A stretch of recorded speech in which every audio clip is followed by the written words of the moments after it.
Good morning! Ngayong araw nga pala ay magpapagawa kami ng sasakyan. May problema na naman nga yung sasakyan namin kaya hindi kami makagana. Kaya nga agad-agad tinawagan ng kuya ko yung mga tito ko. Dumating nga kaagad si Tito Bistik, Tito Philip, Tito Joker at syempre yung pinsan naming gwapo si Paul. Pagkadating nga nila, inumpisahan kaagad nilang tignan yung sasakyan. Habang chine-check up nga nila yung sasakyan, yung asawa ko naman ay nagready na rin ng pangmerienda nila. At may bibilin nga daw na gamit ng sasakyan, hindi ko nga lang alam kung alin yung gamit na binili nila dun. Meron daw kasing papalitan na tumatagas na yata.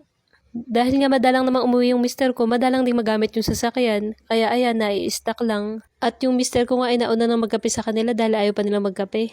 Aba, mukhang mas ginutom pa yung asawa ko kaysa dun sa mga tito kong gumagawa. At habang gumagawa nga yung mga tito ko, yung asawa ko naman ay bising-busy pala sa pagluluto. Nung una nga akala ko niluluto nito ay panghapunan. Abot tenga pa naman yung ngiti ko, mukhang masarap kakoy hapunan natin ngayon, Ebola.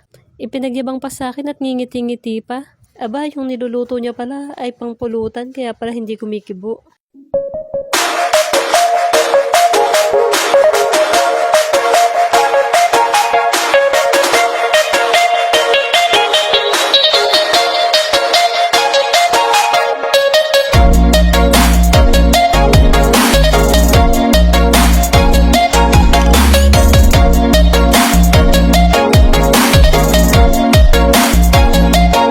Tapos na nga magluto ng pulutan yung asawa ko at ayan nga, sinasandok na niya para i-serve na niya sa labas. Aba, dyan expert yung asawa ko sa pagluluto ng pulutan. Masayang-masaya nga siya habang nagluluto ng pulutan eh. Ang sabi nga niya sa akin, tikman ko muna baka hindi raw magustuhan ng mga tito namin. At sabi ko naman, dyan ka nga expert sa pagluluto ng pulutan. Kaya ayan, tatawa-tawa naman siya. Pil naman nga niya nung sinabi kong masarap yung luto niya. Pumasok na nga yung pinsan kong si Harold. At tinulungan na nga niya magbuhat ng pulutan yung asawa ko. Hindi nga madala-dala ng asawa ko. Paano ba naman? 3 agad yung sinandok niya. Pagpunta nga namin sa labas, napakarami na pala nila doon.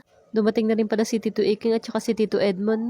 Panay na nga ang kwentuhan nila dyan. Shout out ko nga lang pala yung aking mga tito. Aba, bawas-bawasan ang pag-inom ng alak at mga tumatanda na. Syempre, kaway-kaway muna sa aking vlog. Hello mga tito. At sa pagkakataon nga na to, yung asawa ko wala pa rin patid sa paggawa ng pulutan. Panay pa rin ang labas-pasok at dala ng pulutan. Parang hindi nahihilo. Maya-maya nga lang ayan at mga lasing na. Tignan nyo naman ang mga itsura at halatang mga lasing na. At diyan ay napadaan na rin si Bangbang at kasama yung barkada niya. Yung asawa ko ay hindi pa rin mapakali at aatak pa daw siya. Na-addict na nga kakalaro ng COC. At ayan, mga bising-busy na sa kwentuhan. Yun lang guys, maraming salamat.